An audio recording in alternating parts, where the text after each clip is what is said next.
20대 초반 혼전 임신으로 시댁에 처음 들어가던 날. 세상에 내가 못 살아.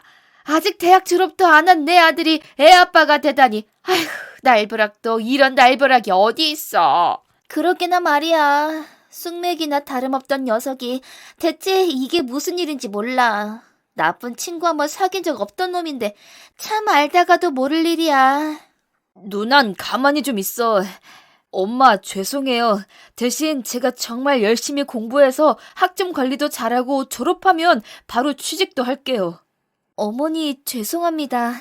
저희 결혼 허락해 주셔서 너무 감사드려요. 저도 정말 잘할게요. 곧 배불러 넣을 텐데 뭘 어떻게 잘하겠다는 건지 원.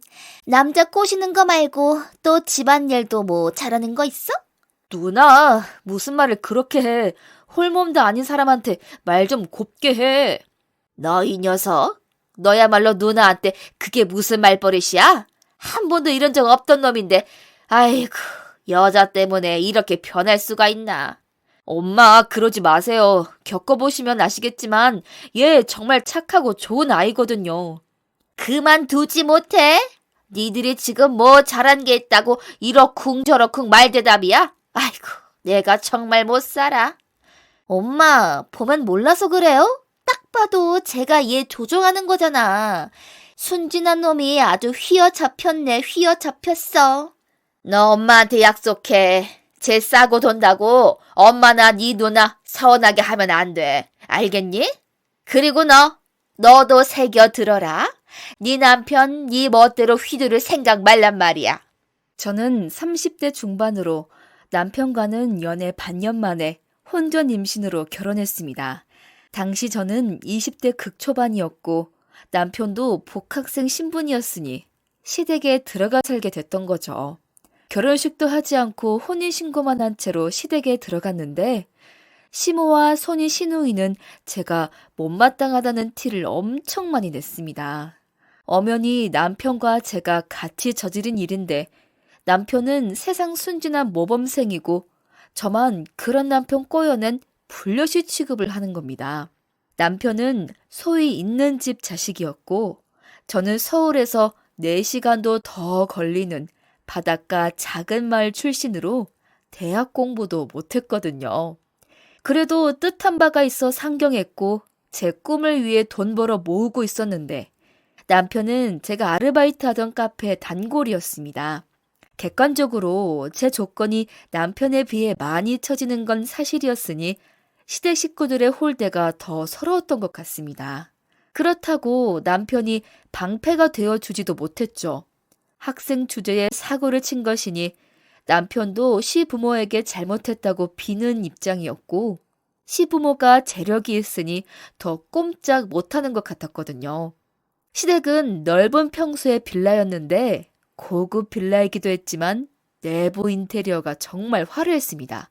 가보지는 못했지만 유럽 어느 성에 들어온 것 같은 기분이었고 실제 거의 대부분 수입품인 것 같았죠.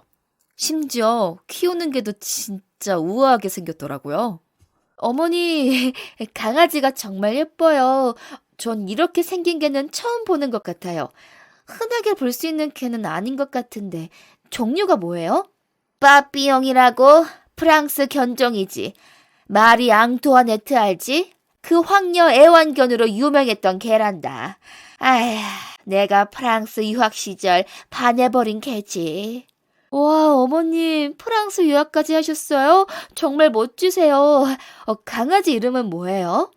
리야, 내가 제일 좋아하는 화가 마티스의 이름에서 따온 거지. 근데 그 우아하게 생긴 개가 저를 보고 엄청나게 짖어대는 겁니다. 하다못해 이 집 개까지 나를 무시하는 것인가 싶기도 했죠. 시모는 프랑스 유학까지 다녀온 화가였는데 키우는 강아지한테 말할 때 불어를 많이 쓰더군요. 개가 죽일 듯이 저를 보고 짖어대는데도 개한테 뭐라고 하는 게 아니라 오히려 낯가림 많은 자기 개 걱정만 하는 겁니다. 그렇게 저의 시집살이는 시작됐습니다. 시댁에 들어가던 첫날 직감했듯이 저의 시집살이는 호락호락하지 않았습니다. 혼전 임신 자체를 부정적으로 보시는 시부모님 눈치가 보여 입도 또 대놓고 티를 내지도 못했죠. 만삭이 되어서도 집안일이라도 열심히 하며 노력하는 모습을 보이려고 했습니다. 아이가 태어나면 그래도 그 아이는 예뻐해 주실 테고, 그러면서 차츰 저도 인정해 주시길 기대했는데 그렇지도 않았습니다. 딸이 태어났을 때 물론 예뻐해 주시기는 했죠. 그러나 뭐라도 못마땅한 게 있으면 자기 식구 아무도 안 그러는데 얘는 왜 이러냐? 외탁했나 보네 하며 다 제 탓을 했습니다. 저는 여전히 서러운 객식후 취급을 받았지만 그래도 사랑스러운 딸을 키우는 재미에 푹 빠져 지냈습니다. 여유로운 시댁 덕분에 내 딸에게 좋은 걸 많이 해줄 수 있으니 그것만으로도 감사하다며 생각하면서 말입니다. 딸은 무럭무럭 자라 초등학생이 되는 나이가 되었습니다. 집안의 첫 손주이기도 했고 손이 시누이는 결혼도 안 하고 있었기에 유일한 손주이기도 했으니 유치원 졸업식에도 식구들 총출동해서 외식도 했습니다. 물론 앙리도 함께였죠. 딸아이 유치원 졸업식 날, 우리 앙리, 아유 의젓한 것 좀 봐. 오늘이 중요한 날인 걸 지도 알고 있나 봐. 앙리가 예진이랑 엄청 사이가 좋긴 하죠. 예진이 졸업식 날이라고 앙리도 축하해주는 건가 봐요. 옳게. 지금 무슨 소리 하는 거야? 오늘 우리 앙리 장가 가는 날이야. 뭘 모르면 그냥 가만히 좀 있어. 장가 가는 날이요? 그게 뭐예요? 우리 앙리가 인물이 너무 좋잖니? 예전부터 종견으로 하고 싶다는 제의도 많았지만 한 번도 응한 적이 없었는데 앙리도 나이가 이만큼 되고 보니 우리 앙리 닮은 강아지를 보고 싶다는 생각이 드네. 아, 그러니까 오늘 앙리 교배시키는 날인가 봐요. 예, 넌 표현을 좀 다르게 할 수 없니? 말을 해도 참. 그나마 신경 써서 선택한 말 같은데 뭐. 엄만 뭘 바래요? 좋은 날인데 좋은 생각만 할 거야. 앙리, 많이 먹어? 본 아파지? 시모는 딸의 졸업식을 축하하는 식사 자리에서 앙리 얘기만 하는 겁니다. 식사를 마치고 약속 장소로 가기로 했다며 온통 걔 얘기만 하더라고요. 손녀딸 유치원 졸업식 날 그래도 덕담도 좀 해주고 그래야 하는 거 아닌가요? 저희 딸도 앙리를 참 좋아하긴 했지만 밥 먹는 내내 걔 교배시키는 얘기만 해서 저는 정말 불편했습니다. 시모는 그렇게 유난을 떨며 앙리 교배를 시켰고 시모 보기에 앙리 강아지일 때랑 똑같다는 수컷 강아지 한 마리를 시댁에서 키우게 됐습니다.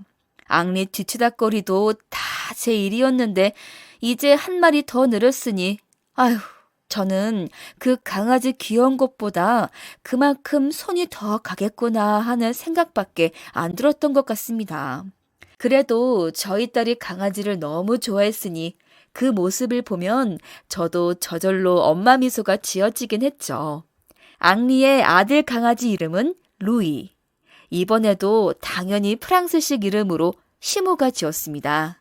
그리고 몇 년 뒤 앙리는 무지개 다리를 건너고 루이만 남게 됐죠. 남편은 그 무렵 딸에게 자랑스러운 아빠, 친구들한테 꿀리지 않는 아빠가 되어주겠다며 사업을 하고 싶어 했고 시부모님께 투자를 부탁드린 겁니다. 딸아이 초등학교 4학년 때 너 지금 다니는 회사도 너 대학 졸업하자마자 너희 아버지가 소개해준 회사 아냐. 사고 쳐서 결혼했으니 그나마 회사 생활은 열심히 한다 했더니 아유 갑자기 무슨 사업이니? 엄만 언제적 얘기를 아직도 하세요. 전 대학 졸업할 때부터 사업하고 싶다고 말씀드렸었잖아요. 아이템도 확실하고 잘할 수 있어요. 시댁은 시부가 잘 나가는 기업체를 운영하거나 그래서 돈이 많은 게 아니라 시부, 시모가 원래부터 있는 집 자식들이었던 겁니다. 그러니 두 분 다 상속받은 재산이 많았고 시부는 부동산 투자, 시모는 화가 활동을 하긴 했으나 취미생활 비슷하게 하는 것이라고 해야 할까요? 크게 수익을 내는 일을 하는 것은 아니었죠. 그러니 남편 또한 부모에게 재산을 상속받기는 하겠으나 시부의 사업체를 이어받거나 그런 건 아니었던 겁니다. 그런데 남편은 사업에 관심이 많아서 대학 졸업할 때부터 사업 타령을 하긴 했었어요. 물론 씨알도 안 먹혔지만 말입니다. 엄마, 아버지, 제가 그동안 직장생활 열심히 하는 거 보셨잖아요. 저 한다면 한다고요.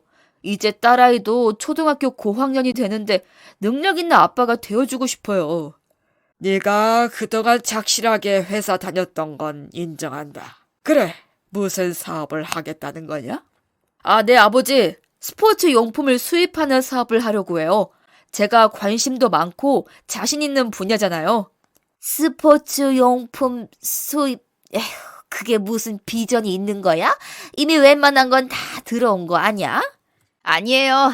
아직 정식으로 수입 안 되는 브랜드가 많아서 직구로 구매하는 사람들이 얼마나 많은데요. 오프라인 편지샵도 하나 내면 도움이 될 것 같아요. 딸 팔아가며 시부모를 설득하니 이번에는 시부모도 남편 편을 들어주었고 남편은 스포츠용품을 수입하는 사업을 시작했습니다.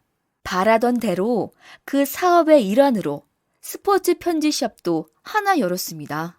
시부모 도움을 받아 시작한 사업이지만 남편이 전부터 하고 싶다고 했던 것이었으니 열심히 해서 잘 됐으면 좋겠다고 생각했죠. 남편을 그렇게 독려하니까 남편은 제게 시부모에게 더 잘해서 점수를 더 따주는 것이 최고의 내조라며 잘 부탁한다고 하더군요. 아, 결국 저더러 시집살이를 더 열심히 하라는 소리가 아니고 뭐겠습니까? 남편의 사업은 기대 이상으로 순항했습니다. 오프라인 편지샵도 제법 단골이 생겼고 그 덕분에 남편이 수입하는 브랜드에 대한 인지도도 높아졌죠.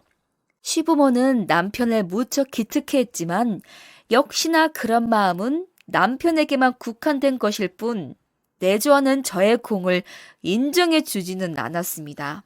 시부모의 인정을 듬뿍 받고 있는 남편의 생일이 가까워져서 남편 기도 살려줄 겸 제가 직접 생일상 차려서 시부모와 남편에게 대접하고 싶었습니다. 남편 생일 며칠 전에서 당일. 어머님, 아버님, 며칠 있으면 애비 생일이잖아요. 모처럼 제가 생일상을 집에서 차려보려고 하는데요. 두 분 다 저녁은 늘 간단하게 드시는데 마침 남편 생일이 토요일이더라고요. 그래서 점심상을 제가 차려볼까 해요. 어떠세요? 아유, 그날 점심은 우리가 선약이 있구나. 아, 전 그렇게 하려거든 저녁상을 차리든지 해라. 그러세요? 네, 어머니. 그럼 저녁상으로 차리겠습니다. 시모에게 미리 그렇게 허락을 구하고 남편 생일 당일 새벽같이 일어나서 생일상 차릴 준비를 했습니다. 물론 미리 장도 봐놓고 손질할 것도 해놓기도 했지만 해산물 좋아하는 남편을 위해 특별히 당일 오전에 수산시장에도 다녀왔거든요. 그런데 시장에 다녀오니 약속이 있다고 했던 시부모뿐만 아니라 남편, 딸, 강아지 루이까지 싹 다 나가고 없는 거예요. 식탁 위에 딸 데리고 외출한다는 남편의 메모가 남겨져 있어서 바로 전화를 했는데 받지 않았습니다. 사전에 아무런 얘기가 없었기에 무슨 일인가 싶어 잠시 의아하기도 했으나 이내 음식 준비하느라 여념이 없었죠. 그렇게 음식 준비를 다 해놓고 식구들 돌아오기만 기다렸는데 저녁 시간 다 되어서야 식구들이 한꺼번에 들어오는 겁니다. 시집간 시누이 식구들까지 말입니다. 아니, 어떻게 다들 이렇게 한꺼번에 같이 들어오세요? 주차장에서 만난 거예요? 우리 다 같이 호텔 수영장에서 놀다가 호텔 뷔페 먹고 전시까지 하나 구경하고 들어오는 거야. 근데 엄마는 왜 같이 안 갔어? 너희 엄마는 아빠 생일상 차린다고 바빴잖니. 어머니, 강아지까지 데리고 가시면서 저만 쏙 빼고 저한테는 말도 없이 제 남편 생일 외식을 하신 거예요? 제가 참 이제껏 다양하게 사람 겪으면서 살았지만 해도 너무 하시는 거 아니에요? 여보, 그게 말이야. 내가 설명할게. 일단 진정하고 방에 가서 내 얘기 좀 들어봐. 아니다. 나도 봐라. 아주 감정을 폭발시키면서 말하는 걸 보니 쟤도 할 말이 많은 모양인데. 그래. 어디 한번 드러나 보자. 옳게. 많이 컸네. 이제 엄마 앞에서 바락바락 악까지 쓰는 거야? 지금 이게 무슨 짓이야? 이게 나더라도 얘기해보라는데 왜 아무 말도 못하니? 멍석까지 깔아줬는데 왜 말을 안 해? 어머니, 정말이지 어떻게 이러실 수가 있으세요? 제가 집 지키는 개만도 못한 존재인가요? 아유, 겨우 그 소리야? 예, 우리 루이까지 외출을 했으니 너라도 집을 지켜야 하지 않겠어? 제가 울부짖듯이 소리를 치는데도 시몬은 그런 저를 비웃으며 말을 하는 겁니다. 그러니 유치원 다니는 시누이 아들이 깔깔대며 웃고 다른 식구들도 피식피식 웃기 시작했죠. 저는 인격적 모멸감을 느꼈고 더 이상 이런 취급을 당하며 살 수 없다고 결심하고 시모에게 들이댔습니다. 제가 이 집에서 루이보다 못한 대접받고 산 건 모르는 사람 없을 거예요. 아무리 그래도 어떻게 그런 식으로 말씀을 하세요? 얘 좀 봐. 그게 무슨 소리니? 누가 들으면 우리 집에서 널 뭐 학대라도 한 줄 알겠다? 말 그렇게 함부로 하는 거 아니야. 큰일 날 소리 하고 있어. 제 말이 틀렸나요? 뭐가 틀린 말이죠? 학대요? 학대가 별건가요? 옳게. 진짜 생사람 잡겠다. 우리 엄마가 얼마나 교양 있는 분인데 사람을 어떻게 만들려고 이래? 대놓고 저를 집 지키는 개 취급하면서 비웃으셨잖아요. 어린 애들도 있는 앞에서 어떻게 그러시죠? 제가 조카한테까지 비웃음거리가 되는데도 형님은 그게 아무렇지도 않으세요? 여보, 그러니까 나랑 얘기해. 여기서 이러는 건 누구한테도 좋은 게 아니라니까. 할 얘기 다 한마당에 그럴 것 없다. 네가 오늘 아주 작정을 하고 나를 잡은 모양인데. 그래, 어디 하고 싶은 말 다 해보렴. 기가 막혀서. 엄마가 너무 잘해주는 거 아니에요? 왜 이렇게 기고만장이야? 언제부터 이랬어요? 글쎄, 내가 지금 그 반성을 좀 해봐야겠구나. 내가 뭘 잘못했길래 며느리한테 이꼴 당하는 건지 정말. 아이고. 저를 집 지키는 개만도 못한 취급을 하시니 저도 그에 딱 맞게 해드리면 되는 거죠. 미친 개가 어떤지 한번 제대로 보시라고요. 저는 시모에게 악을 쓰듯 소리를 지르고 서류봉투 하나를 가져와 시댁 식구들 앞에 안에 들어있던 서류를 내놓아 던졌습니다. 서류봉투 안에 들어있던 서류는 건물 매매 계약서였습니다. 딸아이가 태어나고 얼마 지나지 않았을 때 시부모는 남편에게 건물 하나를 증여해 줬었거든요. 시부모도 그 부모로부터 조금씩 증여를 받았었으니 같은 방식으로 증여를 하는 것인데요. 상속세보다 증여세가 유리한 부분이 많으니 그렇게들 많이 한다고 하더군요. 시부모는 남편에게 그 건물을 증여하며 선대로부터 물려받은 재산이나 잘 간수하라고 당부를 했던 겁니다. 그런데 그 건물을 남편이 시부모 몰래 처분해버렸던 거죠. 아니, 이게 뭐냐? 너도 자식 더 봤으니 더 책임감 갖고 살라는 의미에서 좀 이렇게 이거 증여해줬던 건데 이걸 네 마음대로 처분했단 말이야? 아버지, 그게요, 사실은 그러니까 제가 조만간 말씀을 드리려고 했던 건데요. 뭐야? 그러니까 네가 처분을 한 게 맞다는 소리야? 정말 그 건물을 팔아치웠다는 거야, 이놈아? 아유, 이게 다 무슨 소리예요? 그 건물에서 나오는 임대료 수익은 꼬박꼬박 투자 통장에 들어오고 있었는데 건물을 팔아치우다니 이게 무슨 말이냐고. 그랬습니다. 증여를 받긴 했으나 수익금은 고스란히 시부모에게 돌려넣어야 했으니 말이 증여지 숙제 같다고 느껴지기도 했던 겁니다. 그런데 남편이 사업 시작하고 욕심을 내면서 그 건물을 팔아치우고 그 자금까지 사업에 투자한 것이었죠. 남편은 저도 모르게 그런 일들을 벌인 것이었고 저도 모든 사실을 알게 된 건 얼마 전이었습니다. 저한테도 한마디 상의 없이 이런 일을 저질렀더라고요. 제가 이걸 어떻게 알게 됐는지 아세요? 그리고 제가 알게 된 게 이것뿐인 줄 아세요? 그게 무슨 말이야? 그럼 이게 다가 아니란 소리야? 제가 미친 개가 어떤 건지 보여드린다고 하지 않았나요? 이 정도로 끝날 줄 아셨다면 오산이시죠? 당신답지 않게 왜 이래? 제발 진정 좀 하고 나랑 먼저 얘기하잔 말이야. 나다운 게 뭔데?